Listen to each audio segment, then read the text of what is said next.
Jadi gini Pak, media atau tempat tanaman itu hidup itu adalah tanah Pak ya. Artinya tanah yang baik bakal mendukung tanaman kita juga bakal tumbuh dengan suburnya. Kalau saya boleh tahu nih, menurut Pak Budi, tanah yang subur itu tanah yang kayak gimana sih Pak? Ya, tanah subur itu tanah yang punya kesanggupan untuk menyediakan makanan atau unsur hara dalam jumlah yang tepat, misal, sehingga akan menghasilkan hasil yang maksimal. Mampu menyediakan makanan bagi tanaman begitu ya Pak? Dalam jumlah yang tepat, dalam jumlah yang tepat. Oh, dalam jumlah yang tepat. Maksudnya tepat gini, maksudnya tepat sesuai dengan periode pertumbuhan. Kadang-kadang petani gini, misal kadang petani itu memupuk asal memupuk. Musim penghujan dipupuk seperti musim kemarau. Nah, akhirnya dia pertumbuhannya terlalu vigor, terlalu vegetatif. Akhirnya dia maksimal hasilnya gitu. Emang beda berarti Pak ya? Kalau kita memupuk tanaman pada saat musim kemarau dengan musim hujan kayak gitu? Ya tentunya beda karena gini. Karena kalau musim penghujan, otomatis banyak suplai N dari hujan. Jadi kita mungkin bisa mengurangi nitrogen. Kita bisa menambah fosfat dan menambah kalium dengan harapan supaya tanamannya sehat, tanamannya daunnya kaku. Seperti tanaman bawang merah. Nah, kebanyakan petani memberikan NPK dengan perbandingan atau rasio 1:1 ketambahan dengan nitrogen sehingga pertumbuhan terlalu vigor, didukung dengan kelembapan tinggi akhirnya penyakit masuk karena dengan kondisi N tinggi akhirnya tanaman rentan terhadap penyakit kira-kira gitu Rizal. Lalu kalau dengan perbedaan musim kan kayak gitu, maksudnya antara musim hujan dengan musim kemarau pengaruh nggak sama tanah? Kan tadi pengaruh ke tanaman Pak ya, pemupukan ke tanaman. Kalau ke tanahnya sendiri pengaruh nggak antara musim itu sendiri Pak? Ya jelas pengaruh Rizal karena gini, kalau hujan itu akan menambah kelembapan, apalagi misalnya kelembapan tanah di atas 70%, karena kelembapan ideal itu antara 50-60.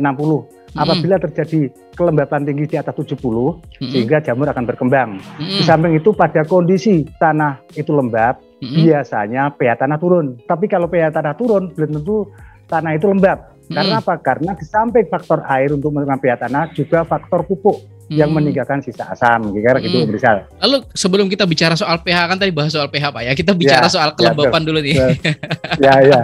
Bicara soal kelembapan, tadi kan dikatakan bahwa kelembapan yang ideal itu kisaran 50 sampai sekian persen kan? 60, gitu. Nah, 50 sampai 60%. Bagaimana sih kita tahu lahan kita tuh sudah pada kelembapan yang tepat kayak gitu Pak? Ya gini, misal diadakan pengukuran rata-rata petani kita itu yang punya dia itu alatnya pH meter, dia tanpa memperhatikan namanya kelembapan, padahal itu porsinya sama pentingnya antara kelembapan sama pH. Benar. Jalan diperhatikan. Biasanya itu bisa dipersiapkan pada saat olah tanah misal. Pada musim penghujan kita buat bendingan tinggi. Terus kedua, selokannya harus lebar dan dalam. Yang kedua, arah dari selokan harus bertentangan dengan selokan yang tempat pembuangan air. Karena apa? Kalau air meluap tidak sampai melompati dari bedengan di atas bedengan, tapi masuk ke sela-sela atau selokan antar bedengan gitu Rizal. Lalu bagaimana nih Pak dengan teman-teman yang misalnya nih sekarang kan menghadapi misalnya nih musim hujan, terus ternyata dia dihadapkan dengan kondisi lahannya yang terlalu lembab kayak gitu, terus mengatasinya kayak gimana tuh Pak? Itu gini Rizal, misalnya itu tinggi bedengan dibandingkan dengan selokan bedengan lebih ke bawah dan tinggi selokan itu sebaiknya dibuat selokan keliling Rizal dengan kedalaman kurang lebih 1 meter dengan lebar kurang lebih 30-40 dengan harapan apa? Biar air mengumpul ke situ. Adapun misalnya kena penyakit itu cuma tinggi-tingginya, nggak akan semua gitu Rizal. Gitu Rizal. Lalu selain dari kita tuh kan membuat semacam selokan kayak gitu, ada nggak lagi solusi lain Pak supaya teman-teman ini ada yang dilakukan kayak gitu loh Pak? Maksudnya solusi yang bisa teman-teman lakukan dalam menghadapi kelembapan yang tinggi kayak gitu Pak? Ya gini Rizal, itu paling tidak air dikeluarkan itu dengan cara dengan pakai penyedot air, kayak seperti itu Rizal. Solusinya itu. Kalau kita sendiri, apalagi yang jadi problem ketinggian dari lahan dengan ketinggian dari selokan berbeda, lebih tinggi selokannya. Mau nggak mau harus diadakan. Kalau got atau selokan keliling tidak mencukupi atau tidak bisa ngatasi, ya terpaksa air dikeluarkan dengan pompa air seperti itu. Berarti sebetulnya cara kita melakukan pengolahan lahan dari awal itu menentukan kesuksesan pertanian kita gitu ya Pak? Betul misal karena gini, dalam kesuburan tanah itu ada 3 misal. Pertama dari kesuburan fisik, di situ ada istilahnya pengolahan tanah. Yang akhirnya dengan pengolahan tanah tersebut, tekstur, dan fisik itu meliputi juga tata air. Jadi kita melakukan pengolahan tanah itu termasuk kesuburan fisik. Rata-rata petani masalah pengolahan tanah dikesampingkan. Kenapa? Karena musim penghujan sama musim kemarau, sebenarnya sistem pengolahan tanah harus beda. Misal, kalau musim kemarau tinggi bedeng nggak terlalu tinggi nggak masalah. Tapi kalau musim penghujan harus tinggi dan selokannya harus benar-benar sip lah. Petani kebanyakan gini kalau saya tanya, Pak kira-kira selokannya gimana? Pak itu kalau sudah hujannya sudah reda, apabila terjadi penggenangan atau air melompat atau masuk ke dalam bedengan, itu yang akan menjadi masalah Om Rizal, terutama untuk penyakitnya Om Rizal itu. Apalagi kelembapannya di atas 70. Artinya nih misalnya kita tahu misalnya kita punya tanaman dan kita sekarang menghadapi musim hujan kan kayak gitu. Dan kalau kita tahu bahwa bedengan kita itu ternyata rendah, berarti ya langkah yang urgent atau langkah yang darurat itu adalah meninggikan bedengan dan membuat saluran kayak gitu Pak ya. Betul Om Rizal, gitu. Saya setuju itu Om Rizal ya. Itu penting sekali karena apa saya amati Om Rizal. Itu kegagalan karena penyakit itu terulang-ulang dari tahun ke tahun. Betul. Dan itu aja terus Pak. Iya itu aja Rizal, itu aja itu. Jadi problemnya pH tanah rendah dan sama kelembapan. Tapi yang diperhatikan orang-orang petani selama ini yang diperhatikan adalah pH tanah. Begitu ada penyakit, pH. Pak ada penyakit pH-nya lah itu Om Rizal. Padahal itu. Kelembapan itu ya. Iya itu di situ Om Rizal. Apalagi pada saat kelembapan tinggi itu Om Rizal, jumlah oksigen yang ada di tanah berkurang, sehingga yang bisa dikatakan anaerob. Sementara jamur selama ini berkembang pada kondisi anaerob. Gitu. Jadi semakin tinggi kelembapan, semakin jamurnya cepat berkembang gitu Om Rizal. Kalau soal kelembapan, mulsa pengaruh nggak Pak? Ya gini, saran saya kalau untuk musim penghujan Om Rizal, pemakaian mulsa kalau bisa mulsa yang transparan, jangan sampai mulsa yang hitam perak. Kecuali tambera dipakai pada musim kemarau. Karena apa? Ya dengan adanya dia itu cahaya memantul sehingga cahaya tidak bisa masuk ke dalam tanah sehingga terjadi kelembapan tinggi. Itu banyak sekali problem terutama lubang merah. Nah solusinya untuk lubang merah biasanya umur 25 hari dibuka plastiknya karena itu terjadi kelembapan tinggi akhirnya penyakit muncul semua. Di samping penyakit juga pertumbuhannya akan terhambat karena terjadi kelembapan pH-nya pasti rendah gitu. Gitu. Berarti kalau kita musim hujan mending mulsa transparan gitu ya supaya matahari bisa tembus kayak gitu ya. Iya. Itu Om Rizal kurang lebih 15 tahun atau 20 tahun yang lalu. Saya masih tugas di Banyuwangi. Di Banyuwangi itu tanam semangka musim hujan pakai mulsa transparan. Waktu itu ya saya tanya, kenapa seperti itu? Akhirnya terjawab bahwa alasannya seperti itu gitu. Lalu kalau misalnya nih, kalau kita mungkin ya memang kita nggak bisa ngukur ya, cuman mungkin kalau seandainya bisa ukur-ukuran kayak gitu kan, berapa persen sih kemungkinan kita bisa menekan penyakit ketika kita mengelola bedengan kita Pak, terutama kan tadi kan pemasangan mulsa yang transparan itu sendiri.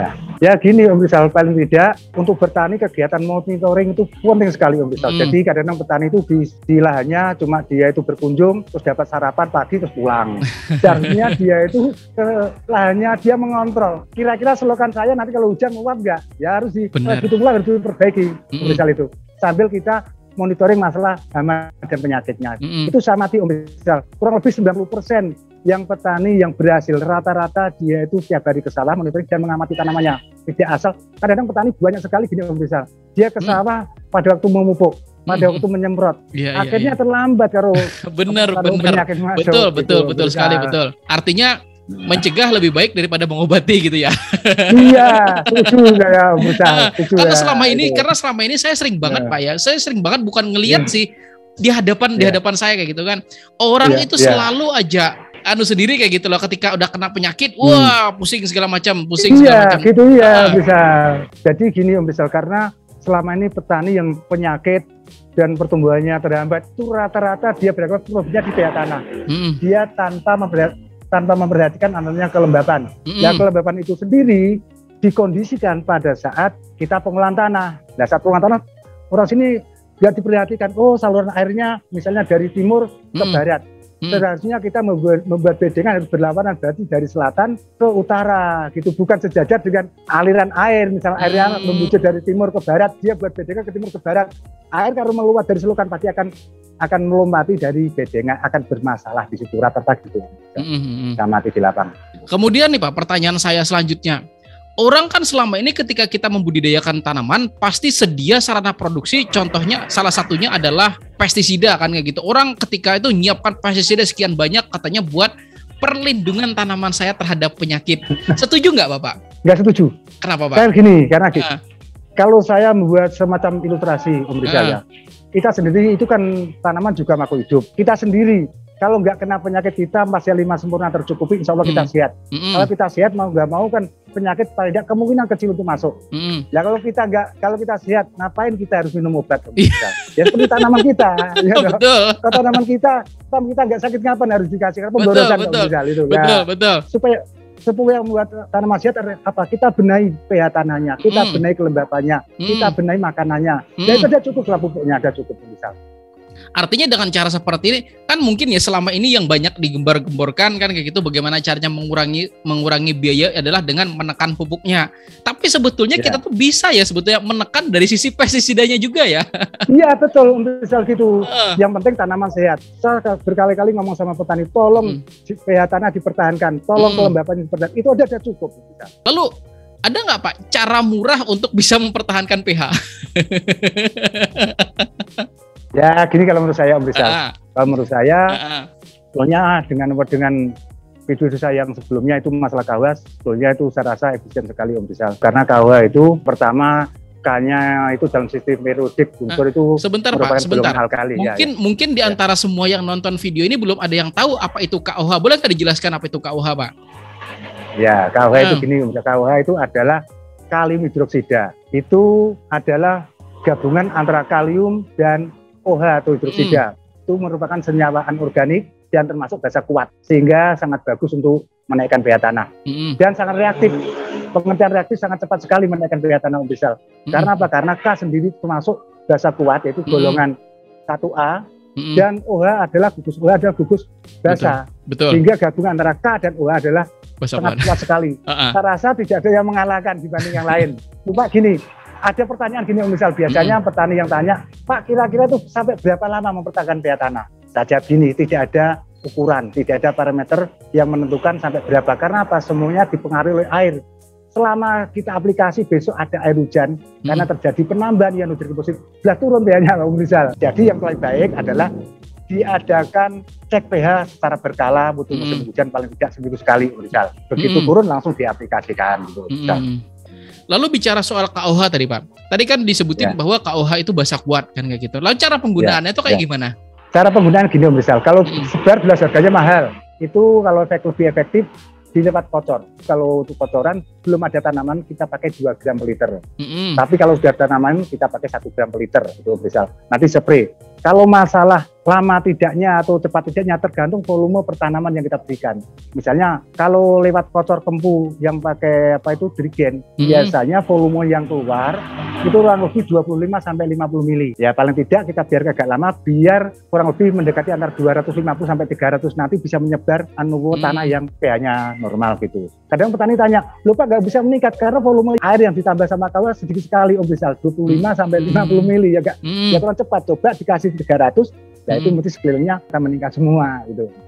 Lalu bagi teman-teman yang udah ada tanamannya tiba-tiba ketika blok diukur ternyata pH-nya rendah, anggaplah misalnya 5 apa 5,5, bisa nggak diaplikasikan ke tanaman yang sudah ada tanamannya dan kira-kira gimana caranya Pak? Ya itu gini Om Rizal, kalau saya menghadapi petani seperti itu, saya sarankan pertama perbaikan drainase.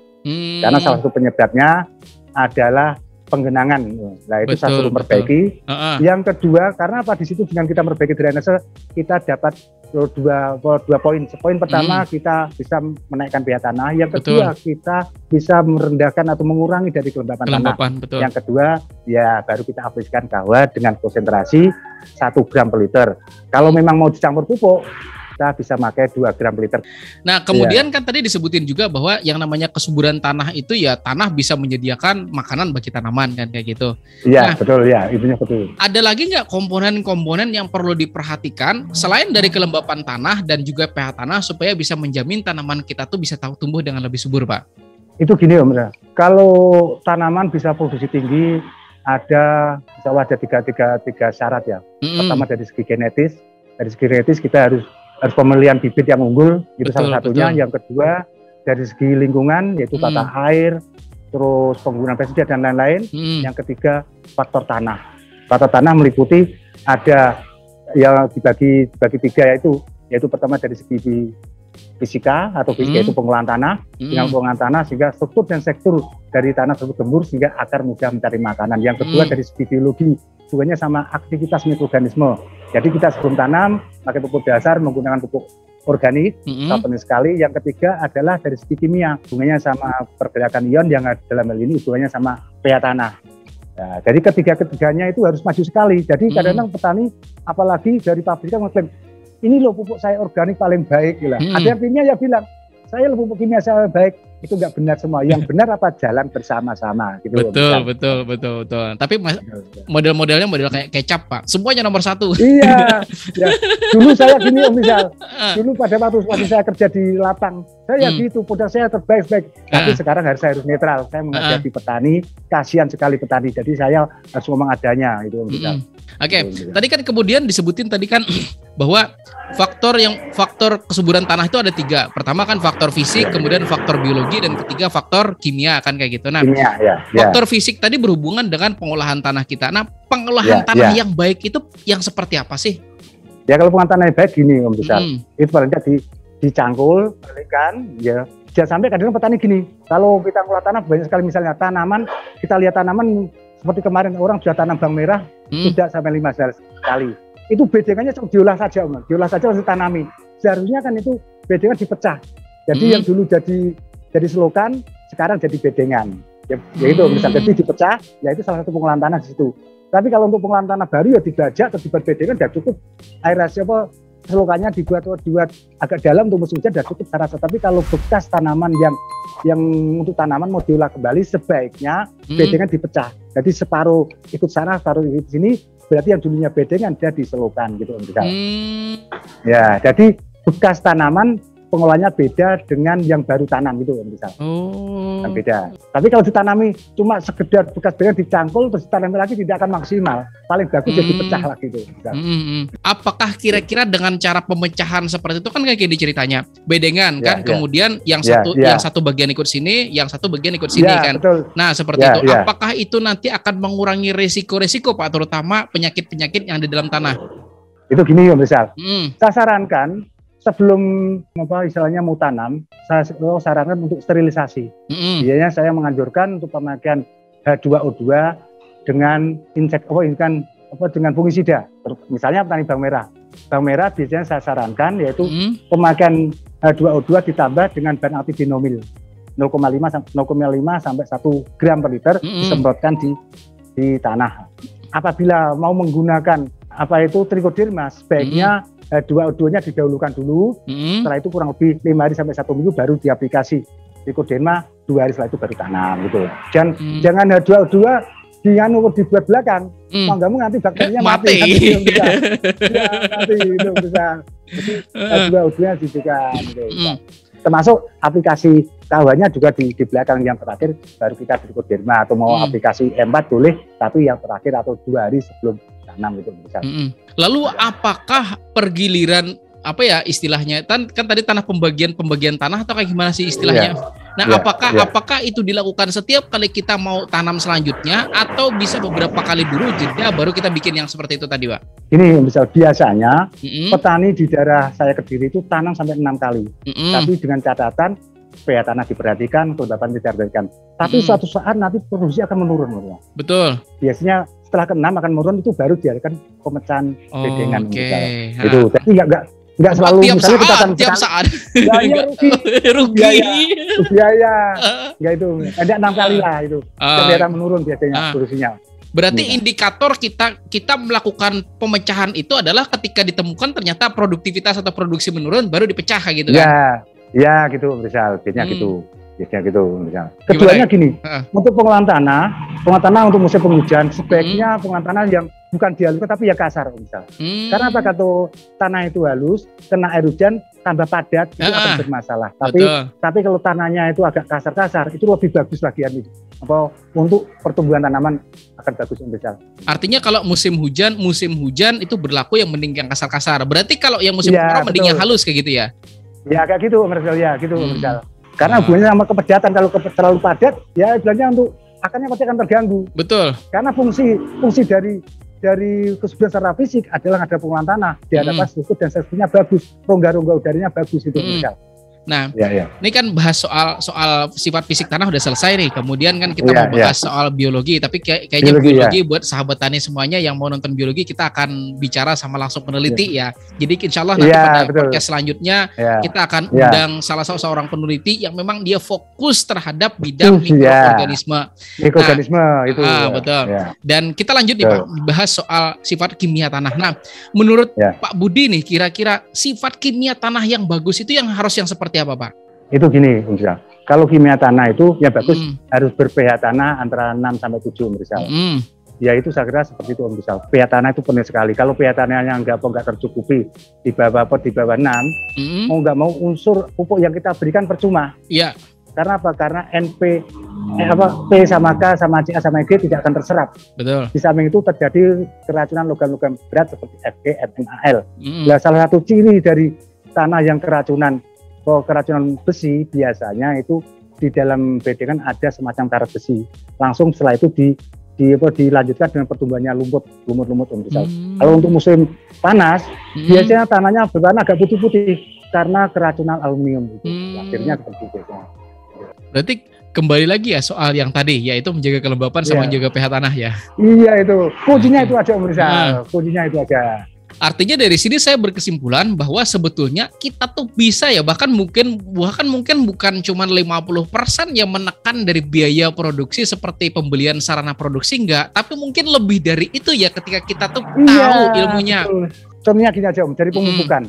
Rata-rata pemupukan petani selama ini dia itu fanatik dengan merek, fanatik dengan warna. Betul. Itu kita sarankan jangan sampai fanatik, karena apa, semuanya itu apa yang dibutuhkan tanaman mupuk, bukan karena wah Pak ini lebih bagus kata teman saya bagus, Pak ini merek ini lebih bagus, Pak warna ini lebih bagus, rata-rata itu loh misal itu. Saya kurang setuju sekali itu misal. Padahal kebutuhan tanah apa? Karena petani selama ini monitoring ke sawah, sekedar monitoring, tidak sambil belajar. Karena apa? Karena menurut saya selama kita hidup kita harus belajar terus. Dan dia punya tanaman, dia harus belajar ke tanaman supaya berhasil. Nggak seperti sekarang ini, tiap tahun problemnya penyakit. Betul. Itu aja terus. Betul. Itu loh. Kalau petani mau care atau perhatian terhadap tanahnya, saya rasa problem seperti itu nggak akan terjadi lagi tiap tahun, misalnya itu. Keduanya pupuk penting. Kalau musim penghujan, pupuk generatif bisa diaplikasikan ke tanaman vegetatif karena apa? Biar tanamannya kaku dan sebagainya. Gitu, bisa. Jadi pupuk vegetatif musim kemarau dimasukkan pupuk vegetatif musim penghujan. Ya akhirnya tanamannya yang nggak karu-karuan, orang Jawa bilang misal pertumbuhannya sangat vigor, gampang kena penyakit gitu misal. Nggak kerasa Pak, kita udah di penghujung obrolan kita, tetapi sebelum kita tutup, boleh nggak Pak Budi mungkin ingin menyampaikan sesuatu kepada petani-petani yang nonton ini Pak? Apa kira-kira yang ingin Pak Budi sampaikan ke teman-teman semua? Kalau saya gini Om Rizal, faktornya itu di masalah monitoring. Jadi petani selama tiap hari mau melakukan monitoring di lahannya, sambil ada pengamatan, saya rasa kalau ada problem bukan sama pertumbuhan tanaman cepat-cepat teratasi Om Rizal. Rata-rata tidak, rata-rata petani yang ada itu dia dengan kunjungan ke sawah atau monitoring ke sawah cuma sekedar ya kesibukan lah Om Rizal. Apalagi kadang-kadang juga yang lebih parah lagi, dia ke sawahnya kalau mau penyemprotan, kalau mau pemupukan, itu bisa saya pastikan pasti banyak gagal yang nggak akan berhasil Om Rizal. Karena apa? Karena seperti kondisi seperti ini, musim penghujan, perkembangan penyakit cepat sekali Om Rizal. Kalau kita ke sawah atau ke lahan cuma sekedar saat pemupukan, saat penyemprotan, saya rasa tidak akan mengatasi. Seharusnya pagi-pagi kita itu lihat tanamannya, kira-kira kena apa Pak? Lihat penyakitnya. Oh sudah nggak ada sudah nggak ada kena penyakit. Selokannya kita lihat. Ya. Sudah punya pemupukan ya. Oh kalau mau dalam pemupukan kira-kira kurang apa? Kita pupuk pakai pupuk yang mengandung apa kan gitu Om Rizal. Jadi monitoring pengaruhnya besar sekali Om Rizal gitu. Misalnya habis sore atau malam hujan, kira-kira sokanya ketutup tanah nggak longsoran. Nah itu fungsi monitoring yang jarang petani perhatikan. Saya pagi-pagi ke sawah jam 8, banyak petani tidak di sawah Om Rizal. Ya di sawah yang ada penyemprotan, pemupukan itu ada Om Rizal. Nah, itu kan repot Om Rizal. Artinya monitoring, ketika kita mau memonitor tanaman kita, insya Allah kita tuh bisa meminimalisir sesuatu yang mungkin bakal terjadi pada tanaman kita. Misal itu sambil belajar misal. Oke, terima kasih banyak Pak Budi sudah hadir di podcast Tani. Mudah-mudahan ilmu dan sharingnya bermanfaat untuk semua, dan kita doakan juga Pak Budi. Amin. Panjang umur dan rezekinya lebih banyak lagi. Amin. Terima kasih.